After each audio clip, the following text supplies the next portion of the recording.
My boss uninvited me from the company's luxury retreat, saying my presence would bring down the caliber of attendees. He collapsed when the Azure Bay resort manager welcomed me as the owner's daughter and led everyone to the Monarch Villa I had reserved in my name. Your presence would bring down the caliber of attendees.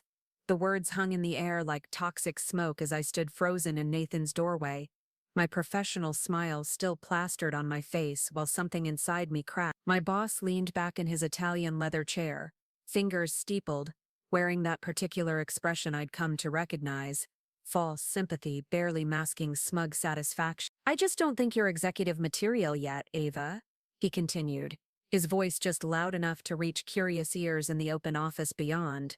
The Azure Bay Resort is extremely exclusive. Our clients expect a certain level of polish. His gaze flicked dismissively over my sensible gray blazer and practical flats. The irony might have been comical if it weren't so painful.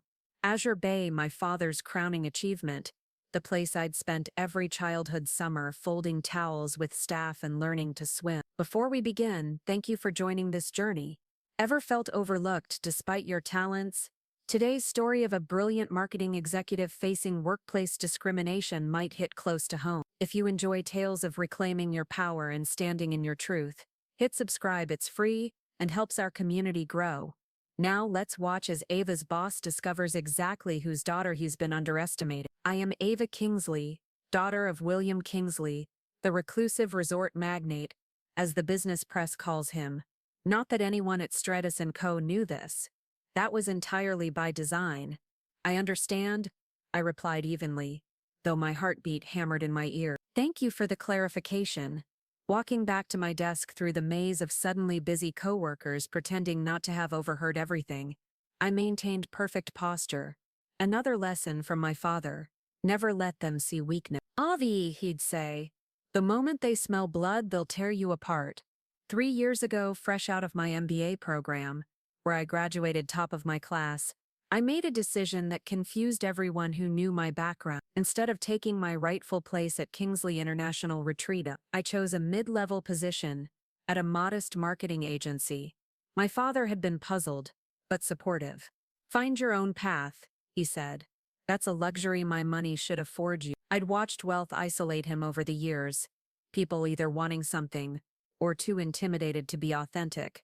His 3 failed marriages were proof of how money complicated human connection. I was determined to succeed or fail on my own merits, to know the relationships I built were genuine.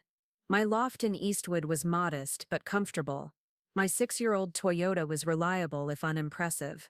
My wardrobe quality basics over designer labels. These weren't hardships, they were intentional choices, reflecting my values. Nathan Drake, however, saw my lack of status symbols as a lack of ambition, perhaps even ability. The Ambra Cosmetics campaign mock-ups need revision, Helen from accounts said, dropping a folder on my desk, interrupting my thoughts. Nathan wants them by morning. The Ambra campaign. My campaign. Already approved by the client last week. These revisions were just Nathan's way of keeping me too busy to dwell on my exclusion from the retreat. Of course, I replied with a professional nod. This was familiar territory. Last month it was my Mitchell sports drink concept. Nathan pitched as his own.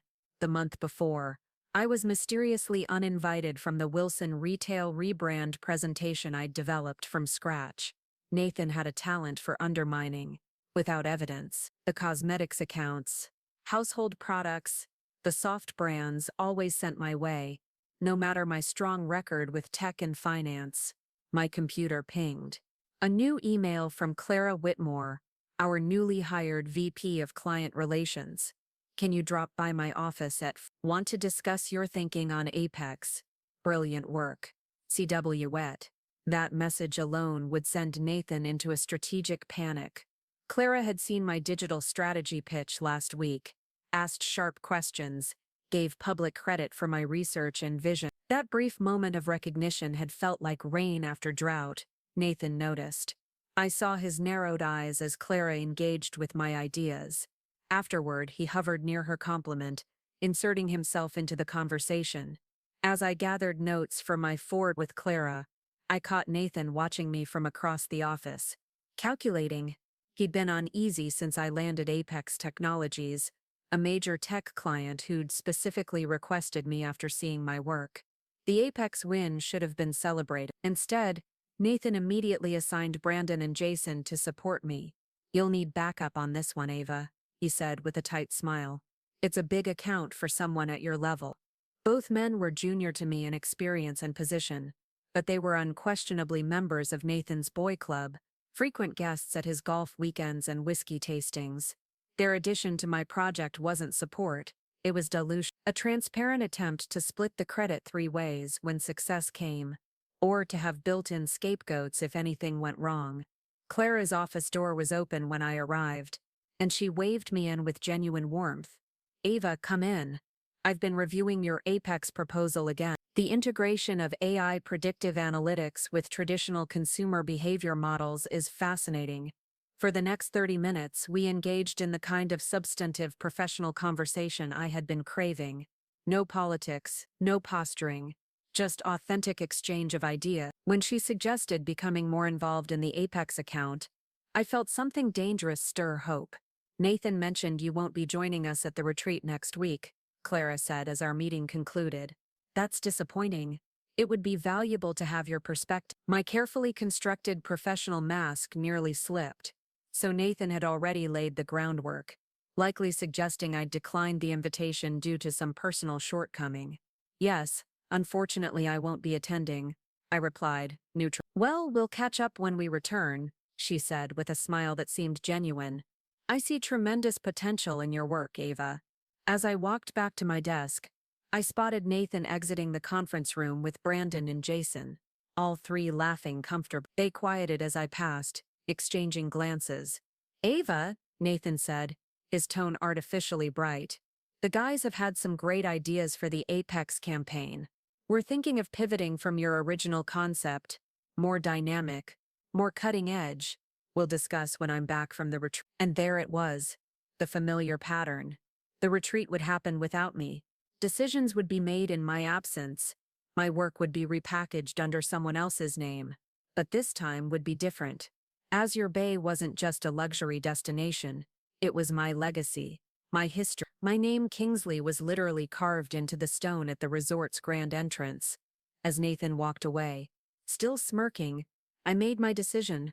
For 3 years, I had hidden in the shadows of my privilege, rejecting it in pursuit of authentic achievement. But maybe it was time to step into the light on my own terms. I pulled out my phone and sent a text to a number I rarely used. "Dad, we need to talk about the company retreat next week at the resort. I have a favor to ask." He didn't call back immediately. Typical. He was probably in a board meeting, or taking his usual evening swim at Serenity Point behind the main estate. Over the years I had grown used to his delayed replies. Understanding his empire demanded constant focus. So I tucked my phone away and returned to the Henderson mock-ups that didn't actually need revising. The next morning arrived with a crisp autumn chill. I was at my desk by 7:30, an hour earlier than most of my colleagues. At 8:06, my phone lit up with my father's response. "Interesting timing. That location was specifically requested by someone at Stratus. Call me after your all-hands meeting today." My blood ran cold. The monthly all-hands was at 10 a.m., and I hadn't mentioned it. Somehow he already knew. Typical William Kingsley. Always 3 steps ahead. Always knowing things he shouldn't. It was impressive. And deeply unnerving. Even as his daughter, by 9:55 the glass-walled conference room was filling with staff. I took a seat halfway back. Visible, but not central. Present, but forgettable. Just as I liked it. Nathan stood at the front, practically vibrating with excitement. His assistant Rachel was arranging branded gift bags at the side table. "Good morning, team." Nathan's voice boomed theatrically as the clock struck 10. "Before we dive into department updates, I have a special announcement I've been dying to share." He clicked to his first slide, a stunning aerial view of a lush, private island, white sand beaches, turquoise waters, a sleek architectural marvel perched on a hillside. Heart skipped a beat. I knew that exact view. It was the marketing shot I had helped approve 3 years ago for the Azure Bay private resort brochures. "Ladies and gentlemen," Nathan announced, Clicking to the next slide. As a reward for our exceptional Q3 performance, Stratus and top performers will be attending a 4-day executive retreat at the exclusive Azure Bay private resort. The room erupted in excited murmurs. Azure Bay was notorious for its exclusivity. Waiting lists stretched months. Even for the ultra-wealth, celebrities sought its privacy, tech billionaires its discretion, and politicians its security. The average person would never set foot on its immaculate shore. For those unfamiliar, Nathan continued, clearly relishing his moment as the bearer of luxury, Azure Bay is consistently ranked among the top 3 most exclusive destinations in the world. Rooms start at $5,000 per night. He paused dramatically. But we won't be staying in rooms. Another pause. We'll be in private villas. More gasps. More whispers. I sat perfectly still, my expression carefully composed, though my mind raced. This wasn't just any Kingsley property. This was the flagship, my father's pride and joy. The resort where I learned to snorkel, where I knew every staff member by name, where Chef Mateo still made my favorite passion fruit soufflé whenever I visited. This is an exceptional networking opportunity, Nathan said, clicking forward. Several industry leaders will be on the island during our stay. The connections we make could transform Stratus's client roster for years to come. The next slide revealed a list of attendees. I scanned it without thinking, then froze. My name wasn't there. I checked again, certain it was an error. The list included every department head, the executive team, several mid-level managers, and even some junior staff, clear favorites of Nathan's. But Ava Kingsley was conspicuously absent. Nathan's eyes met mine across the room. A subtle smirk tugged at the corner of his mouth before he turned back to the presentation. This wasn't an oversight, it was a message. Departure is next Thursday morning, he concluded. Rachel has prepared welcome packages with all the details. If your name was on the list, please collect your package after the meeting. The rest of the all-hands blurred past. Departmental updates, projections, Q&A, none of it landed. My focus narrowed entirely to the absence of my name, and the calculated slight it represented. When the meeting ended, I watched as my colleagues eagerly grabbed their tropical-themed gift bags. Most avoided eye contact with me. A few offered sympathetic glances, quickly masked. I waited until the rush died down before rising. Calm. I walked to Nathan's office and knocked lightly on the open door. Do you have a moment to discuss the retreat? I asked, my tone pleasant, non-confrontational. Years of corporate experience had trained me well. Ava, of course, come in, Nathan replied. Overly warm. He didn't run. He didn't close the door. Warning signs. I noticed my name wasn't on the attendee list. I began evenly. Given that I'm leading the Apex account and we exceeded our targets by 22% this quarter, I wanted to check if it was an oversight. His expression shifted. The fake warmth slipped. What remained was cool, deliberate. It wasn't an oversight. Ava, this retreat is for team members who exemplify Stratus's executive vision. I'm not sure I understand, I said. Though I understood perfectly. How can I put this delicately? He leaned forward slightly, lowering his voice just enough to ensure nearby ears could still hear. Your presence would bring down the caliber of attendees. My jaw clenched, but I didn't flinch. Your work is, he paused, choosing his words like scalpels, adequate, but your overall presentation lacks the polish we need when engaging with high-value clients. Every word was precision-engineered to cut, but still vague enough to avoid liability. Nothing explicitly discriminatory, nothing actionable, just devastatingly personal, delivered with a faux concern that was almost worse than cruelty. Your presentation style is basic, at best, Nathan continued, gaining momentum. The retreat will feature formal dinners, executive mingle, your lackluster presence, and frankly, uninspired wardrobe choices would reflect poorly on Stratus & Co. I felt a flush of heat rising up my neck but kept my expression neutral, keenly aware of colleagues in nearby cubicles pretending not to listen while absorbing every syllable. Perhaps you could use this time to develop more executive presence, Nathan added with faux helpfulness. Maybe invest in a more professional wardrobe. Those sensible shoes and off-the-rack blazers might work for client meetings in the city. But Azure Bay is another level entirely. The irony was almost painful. I probably knew the dress code expectations at Azure Bay better than anyone in the building. I helped write them. I appreciate your feedback, I replied, voice steady despite the anger simmering just beneath. Is there anything else I should focus on during your absence? The Amber revisions, of course. And preliminary work on the Wilson holiday campaign. Nothing too strategic, he added, with a dismissive wave. Brandon will handle direction when we return.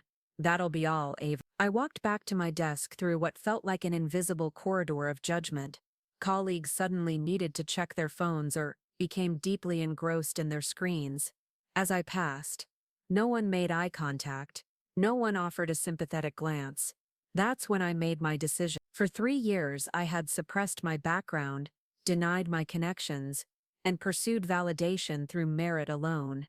And what had it gotten me? Exclusion. Undermining. Public humiliation. I pulled out my phone and sent my father a second text.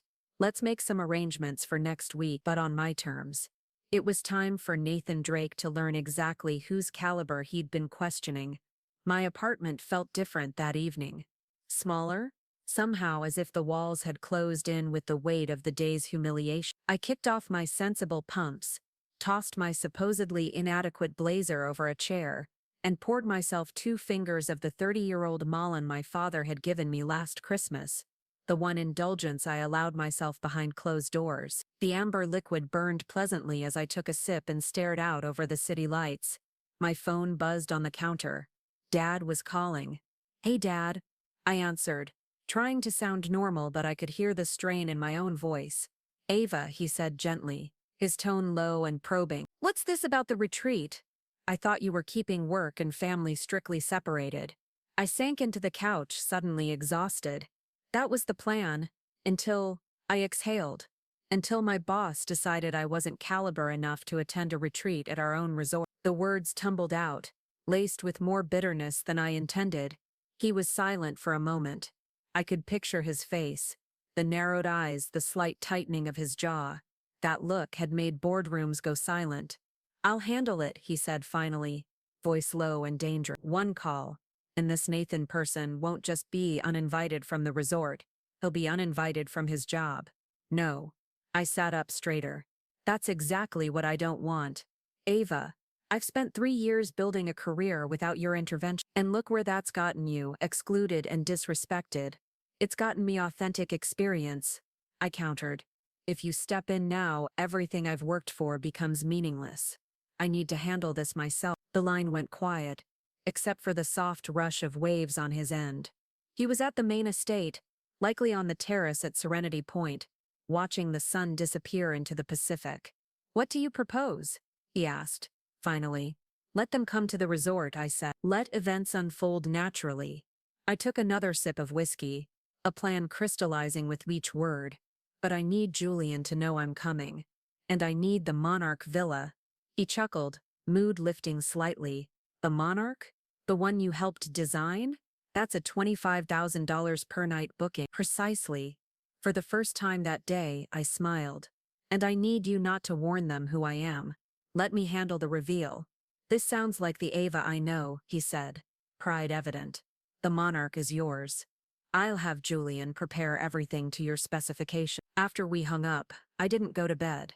Instead, I opened my laptop and began meticulously documenting every instance of Nathan's discrimination, every snide comment, every stolen idea, every deliberate project reassignment.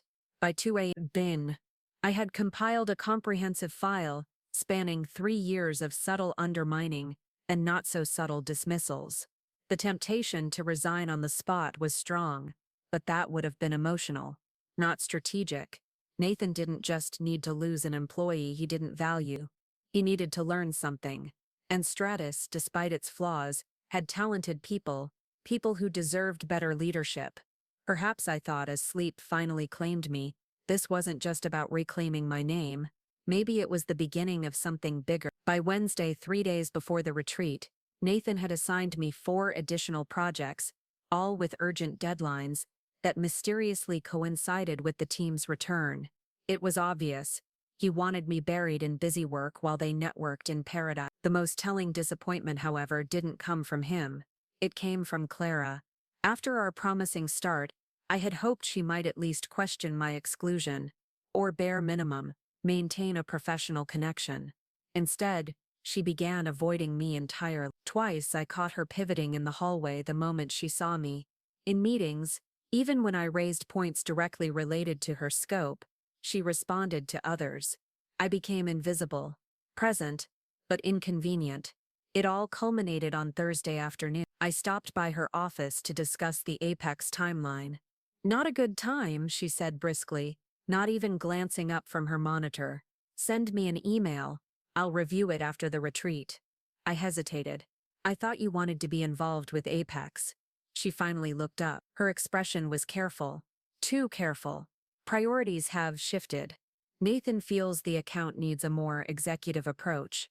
"I see," I said. And I did. Crystal clear. Clara had made her calculations. Aligning herself with the excluded employee offered little upside. Aligning with Nathan, however, offered access, protection, promotion, corporate allyship at its finest. "Nothing personal," she added, already turning back to her screen. The sting of betrayal was sharp, but clarifying. This wasn't just about Nathan anymore. It was about a system, a culture that rewarded politics over merit, performance over principles, appearance over substance. By Friday morning, the office buzzed with pre-retreat energy. Colleagues compared notes on resort wear and sunscreen brands. The breakroom table displayed newly purchased sunglasses and wide-brimmed sun hats. Everyone had something to say about excursions, spas, menus. No one approached my desk. No one made eye contact. I remained composed, tapping out final confirmations via text with Julian Costa, Azure Bay's general manager, the man who'd known me since I was 10 years old. Everything was prepared, down to the second. That evening, an encrypted email arrived from my father. Attached were dozens of high-resolution photos of the Monarch Villa's recent renovation, a project I'd contributed design input to during my final year at Columbia. I studied every image: the soaring windows that overlooked the private beach, the infinity pool that seemed to blur into the horizon, the 6 luxurious bedroom suites, each themed after iconic Kingsley properties across the world. But I wasn't looking at them as a guest. I was mentally staging a scene, visualizing where Nathan's humiliation would unfold. The grand entrance with its 20-foot ceilings, the open concept living area where welcome champagne would be served, the exact spot where Julian would make the introduction that would change everything. I packed my own suitcase, not for the commercial flight the Stratus team would board tomorrow, but for the Kingsley private jet, scheduled to depart 3 hours earlier. As I zipped up my weekender bag, I felt something I hadn't felt in years: anticipation, without fear, without anxiety. For 3 years I'd hidden my last name behind a desk plaque. I'd swallowed condescension, bit my tongue, and let others rewrite my work and rewrite my worth. That ended tomorrow. I wasn't just reclaiming my name, I was reclaiming my place. My phone lit up with a final text from Dad, jet-fueled and waiting. "The Monarch is yours. Julian sends his regards and says revenge is best served with ocean views." I smiled and replied, "Tell him I prefer it served with claret." Tomorrow, Nathan Drake would learn exactly whose caliber he had been questioning. Morning at Azure Bay arrived with perfect cinematic timing. Clear skies, a gentle breeze, and sunlight that seemed to illuminate possibility more than reality. The Kingsley private jet waited on the tarmac, its sleek silhouette familiar, yet somehow new in this context. For the first time in 3 years, I was stepping fully into both of my worlds. Ava, the marketing strategist, and Ava Kingsley, heiress to a hospitality empire. "Welcome aboard, Miss Kingsley," the flight attendant greeted me, her voice warm with the professionalism unique to our most seasoned staff. "It's wonderful to see you again, Sophie." "Thank you. How's your daughter doing at UCLA?" Her face lit up with surprised pleasure. "She's thriving in the architecture program." "I can't believe you remembered." "Of course I did. Please send her my congratulations." That was the difference between connection and performance. I remembered birthdays. I asked about family. I can't. Something Nathan, for all his executive posturing, would never understand. The 3-hour flight passed in calm, focused preparation. No distractions, no noise, no last-minute crisis dumped on my desk by someone hoping I'd drown. Instead of my usual corporate uniform, blazers and sensible shoes, I wore an understated but unmistakably expensive white linen dress, gold sandals from a small Italian atelier, and one piece of jewelry, my mother's sapphire pendant, perfectly matching Azure Bay's signature deep blue. Nothing flashy, everything intentional. The look said I belong here without screaming it. Julian Costa was waiting on the private landing strip when we touched down, his smile as bright as the Caribbean sun above us. "Little Ava," he said, embracing me with real affection before stepping back to scan my face. "Though not so little anymore. Your father says you've become quite the marketing genius." "Hardly a genius," I laughed. "Just hardworking and underestimated. A powerful combination," he winked, offering his arm as we strolled toward the golf cart. "Now tell me exactly how you want this to unfold. Your father mentioned something about an appropriate comeuppance for a few very deserving individuals." For the next hour, Julian and I meticulously choreographed the reveal. The Stratus team was set to arrive at 2:00 p.m., giving us time to prepare every moment. I showed him a photo of Nathan so he could recognize him immediately. He explained the office dynamics, who mattered, who didn't, and one very important directive: I don't want anyone fired, or the retreat ruined. This isn't about destruction, it's about recalibration. Understood, Julian nodded, though I must admit, your father seemed a little disappointed when I confirmed that I wouldn't be accidentally misplacing your boss's luggage into the sea. We shared a owing laugh. Dad's protective instincts were legendary. By 1:30 I was in position, tucked behind a towering floral arrangement in Azure Bay's grand atrium, a perfect vantage point, with clear lines to the entrance and the reception desk. Julian stood by the front, reviewing final details with his staff, occasionally glancing toward me with reassuring nods. At precisely 2:07 p.m., the entrance doors swung open. The Stratus marketing team spilled into the resort, faces lit with excitement and the sticky glow of tropical humidity. Nathan led the group, designer sunglasses perched on his forehead, wearing a tropical shirt that still had the folds from its packaging. Behind him came the executive team, then the department heads, and finally the junior staff, his hand-picked favorites. "This," Nathan declared dramatically, arms outstretched as though unveiling the island himself, "is what true luxury looks like." From my hidden vantage point I watched as phones emerged, shutters clicked and jaws dropped.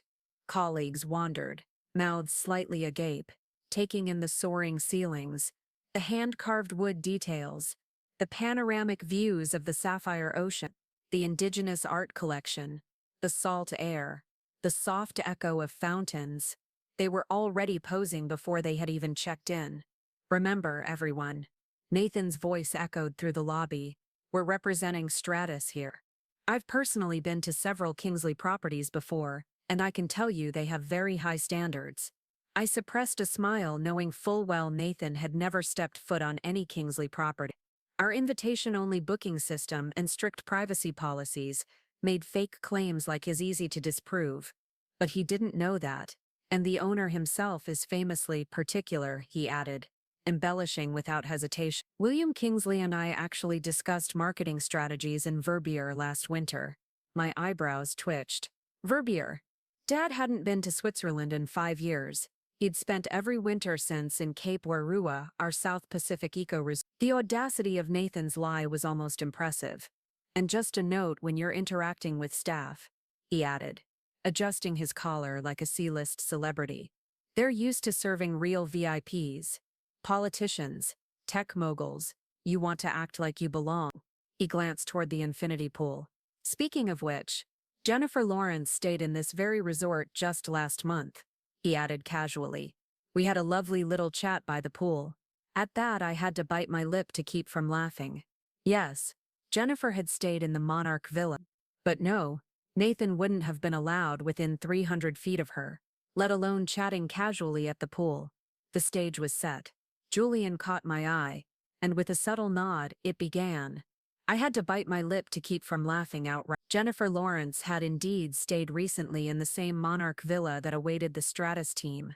But with Azure Bay's famously strict privacy protocols, no other guest, certainly not someone like Nathan, would have been allowed anywhere near her private pool area. Nathan's fantasy world was about to collide spectacularly with reality. Julian caught my eye. The subtlest nod. Showtime. He approached the group with that signature blend of warmth and unshakable authority that had made him legendary in luxury hospitality circles. "Welcome to Azure Bay Private Resort," he said, his voice rich and controlled. "I'm Julian Costa, General Manager. We're delighted to have the Stratus marketing team with us." Nathan stepped forward immediately, hand extended like he was meeting a peer. "Nathan Drake, President of Stratus & Co. I believe my assistant confirmed our arrangements for the executive ocean villas." "Indeed, Mr. Drake," Julian nodded politely, betraying nothing. "However, there's been a significant upgrade to your accommodation." Nathan's expression shifted, calculating, then smug. He probably thought his ridiculous name-dropping had worked. Julian continued.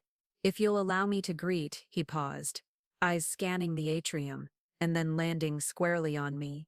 "Miss Kingsley." I stepped out from behind the floral arrangement.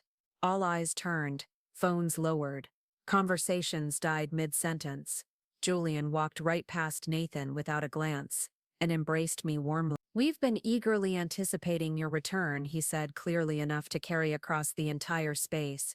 "Your father called personally to ensure everything was prepared to your exact specifications."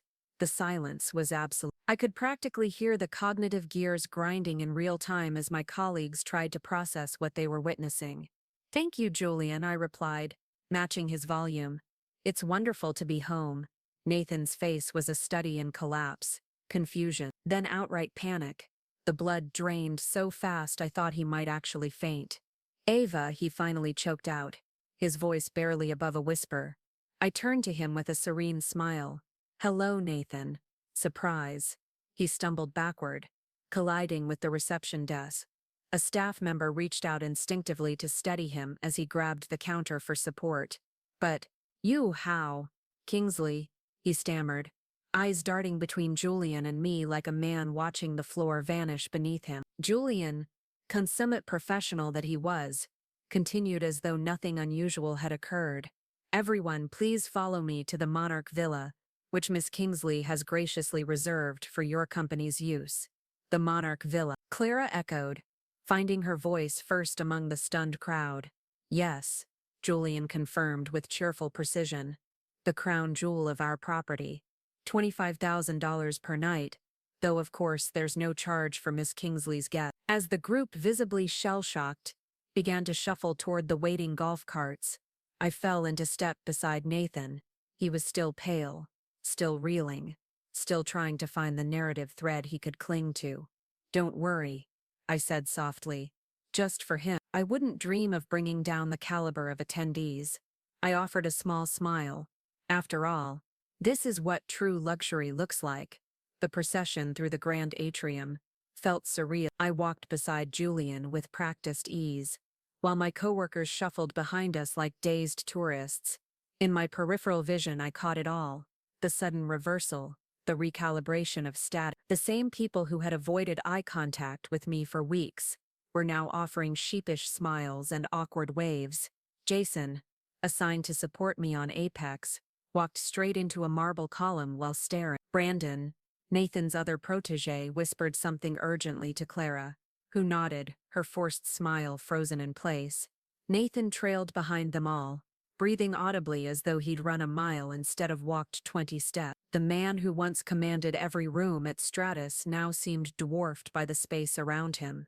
Shoulders hunched, eyes low, hoping to become invisible. The contrast was almost poetic, almost enough to make me feel sorry for him. "Your golf carts await," Julian announced, leading us through a covered pavilion where a gleaming line of luxury vehicles stood ready.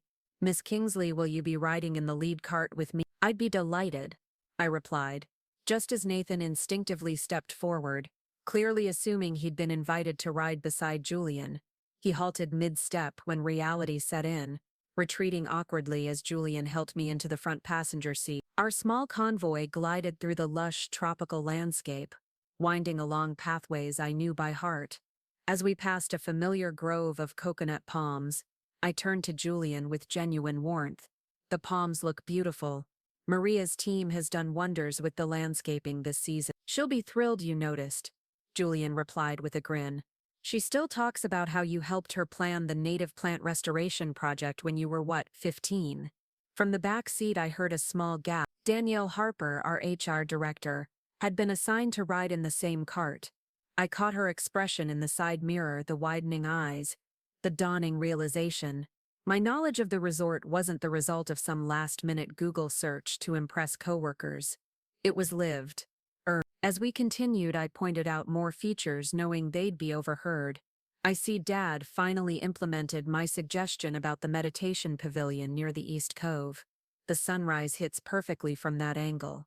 Your design input has always been valued, Julian responded naturally. The architects still reference your college thesis on integrative luxury environments during renovation discussions.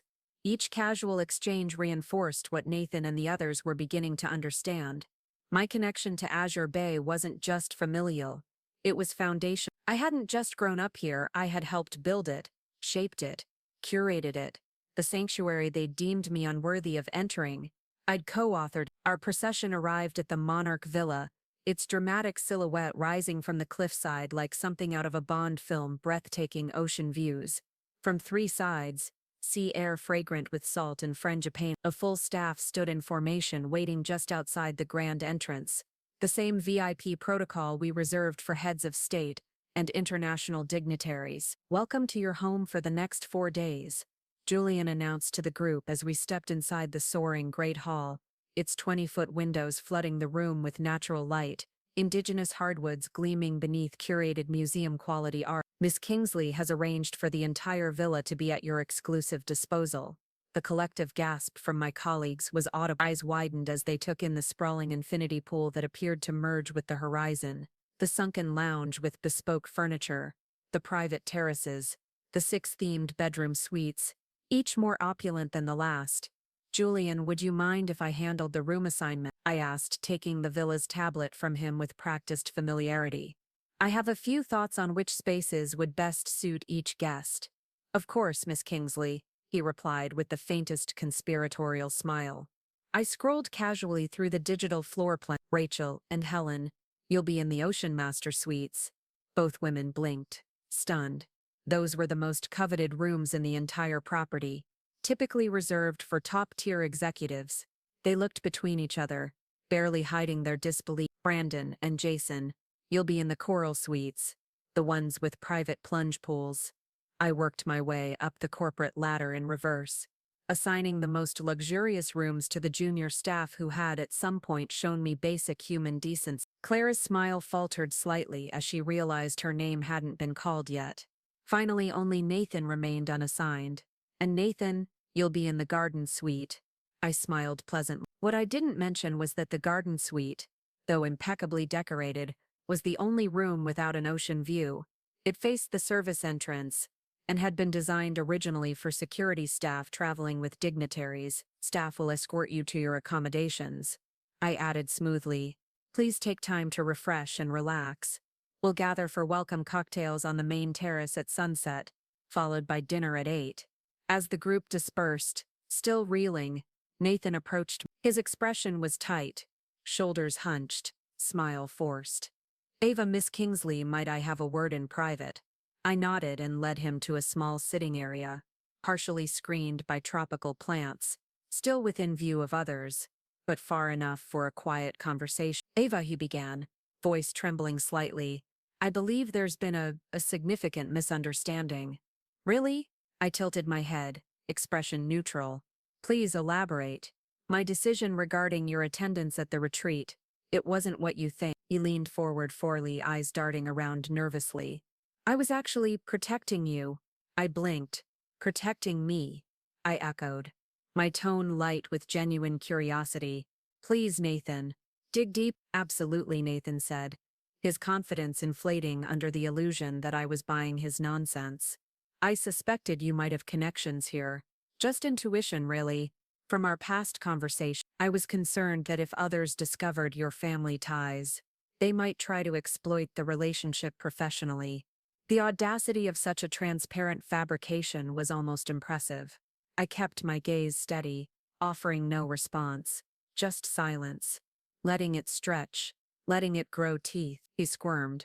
And the comment about caliber completely misinterpreted, he added, voice slightly more desperate now.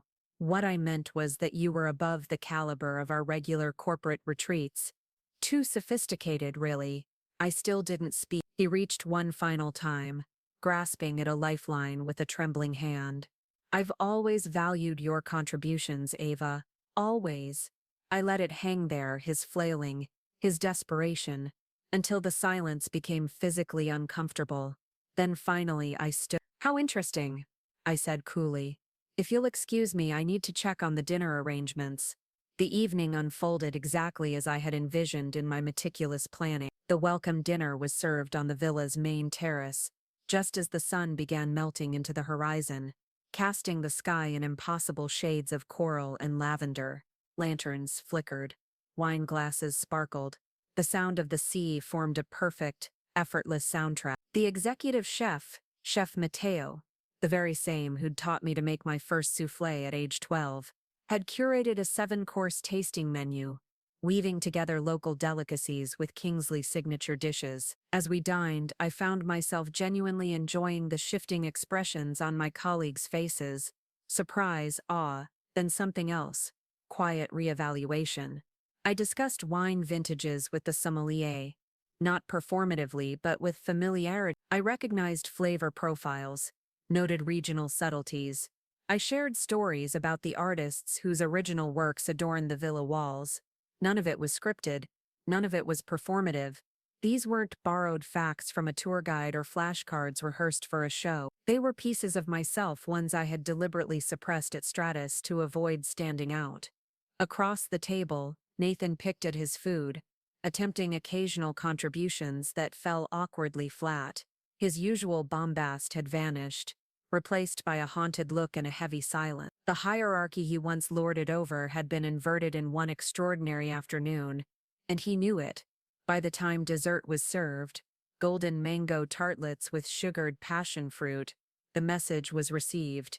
True power didn't announce itself, genuine accomplishment couldn't be faked. The real Ava Kingsley had stepped into the light, and she wasn't going anywhere. The final morning of the retreat dawned with a clarity that felt almost symbolic.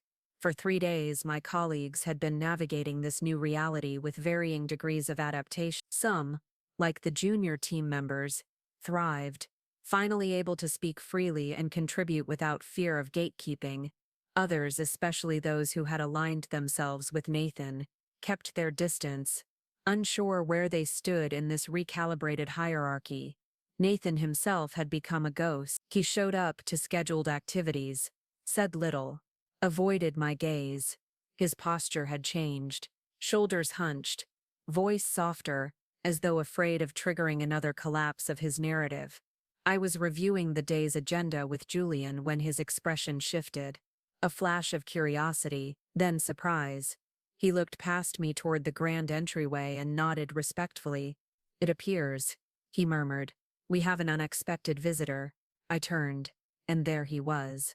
My father, William Kingsley, in his signature blue linen shirt, tall and unmistakable. At 62, he still cut an imposing figure, silver hair, athletic build, and those ice-clear eyes that had been known to freeze boardrooms mid-sentence. "Dad?" I said, genuinely surprised. We had agreed he'd stay away, that this would be my moment to handle alone. "Good morning, sweetheart," he said, embracing me warmly. Then he turned to greet Julian with a firm handshake and a familiar grin. I glanced across the breakfast terrace. My colleagues had gone still, forks frozen mid-air, coffee halfway to lips, recognition blooming across faces. William Kingsley rarely appeared in public, let alone mingled with corporate teams, but when he did, there was no mistaking him. "I hope I'm not intruding," he said in a voice loud enough to reach everyone. "I just couldn't resist stopping by to see how Stratus Marketing is enjoying our humble accommodations." "Not at all," I said smoothly, playing along with his understated delivery. "We were just about to have breakfast. Will you join us?" I'd be delighted. The breakfast that followed was a masterclass in subtle intimidation. Dad was unfailingly polite as I introduced him to each team member, but his eyes lingered a heartbeat longer on those I'd quietly told him about, those who had dismissed, undermined, or enabled. And when Nathan approached, hand outstretched, voice shaking, "Mr. Kingsley," he stammered, "fascinating property you have here." My father's handshake was brief.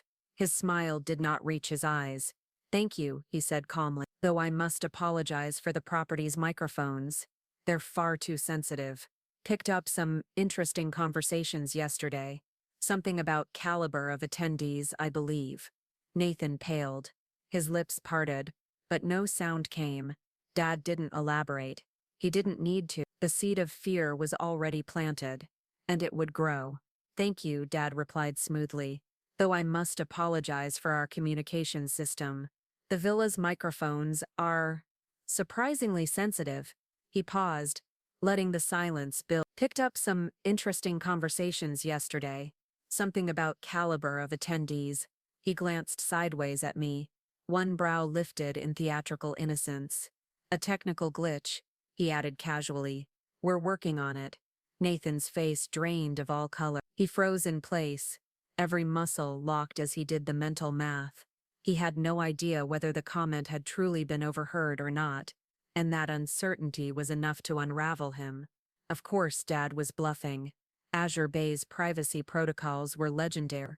We'd never allow such invasive surveillance. But Nathan didn't know that. And that was the point. As the team finished breakfast, Dad stood, exuding calm command. "I'd like to propose a slight change to today's agenda with Ava's permission." I nodded, curious. This part we hadn't rehearsed. "Instead of the scheduled golf tournament," he continued, "I've arranged for a special team-building activity, a hands-on experience supporting the island's coral reef restoration project. It's something close to my heart."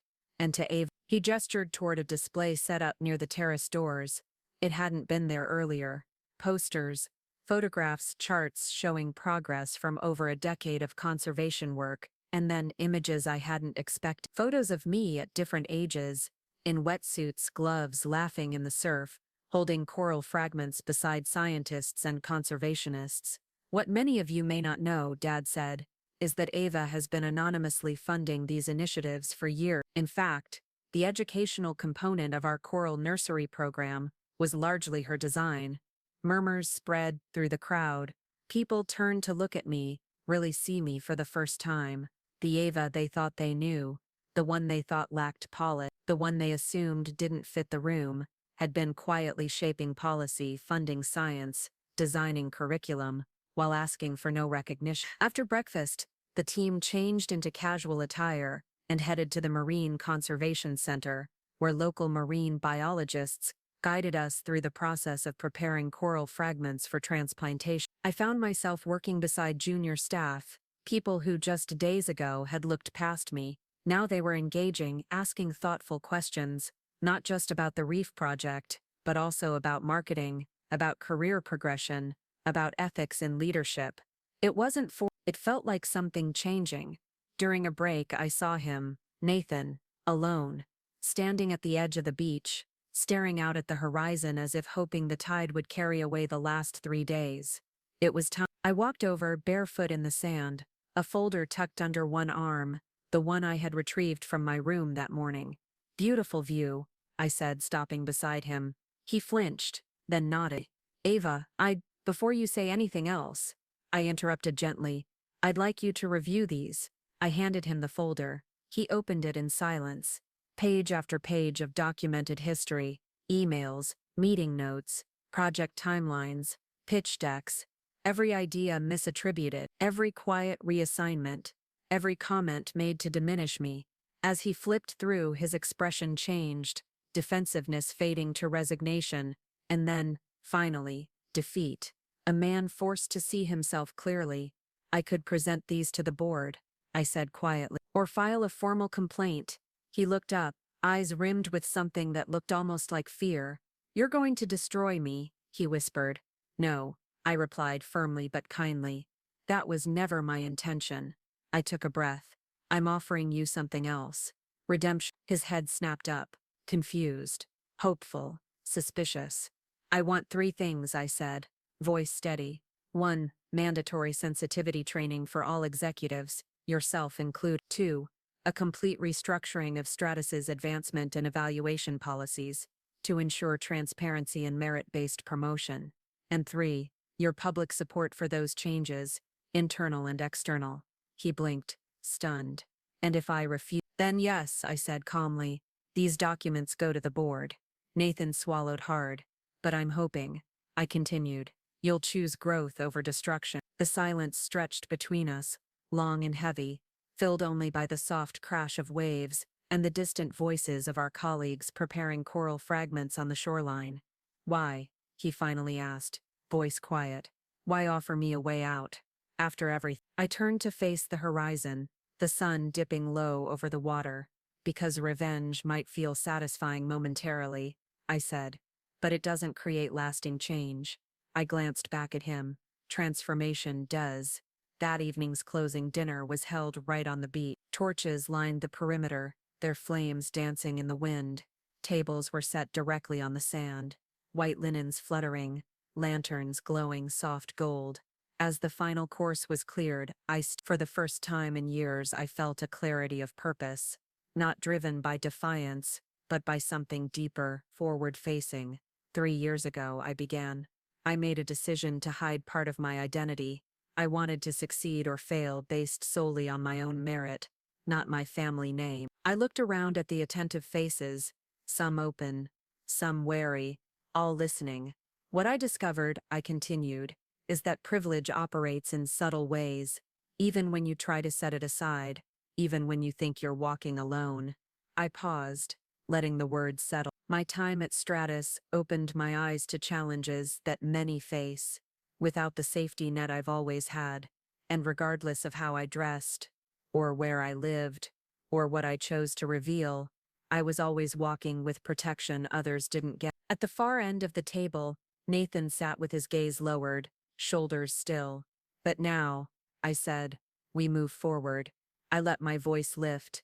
Stratus & Co. will be implementing new, transparent advancement policies to ensure truly equitable opportunities for growth. And starting this fall, we'll be partnering with the Kingsley Horizon Initiative to launch a paid internship and mentorship program for students without connections or traditional advantages.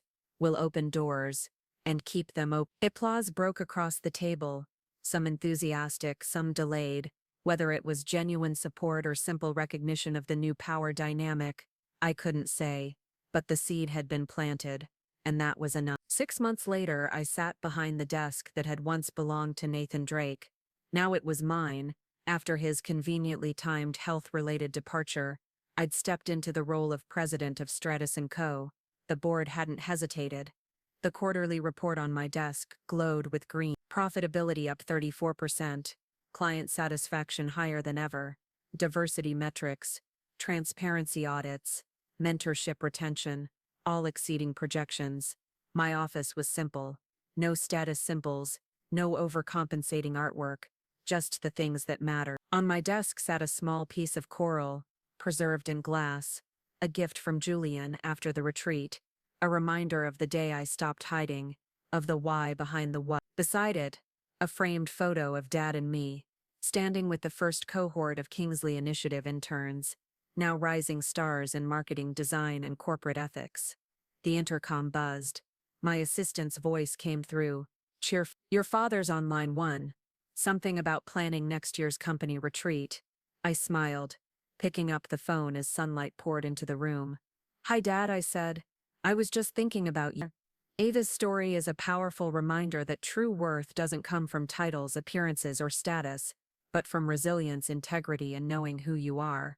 When the world tries to shrink you, stand taller. When they underestimate you, let your quiet power speak louder than any confrontation. If this story moved you or reminded you of your own strength, please like this video, subscribe to the channel, and help us share more stories that honor courage and truth. And before you go, drop a comment below telling us which region or country you're watching from. We love seeing how far our community reaches.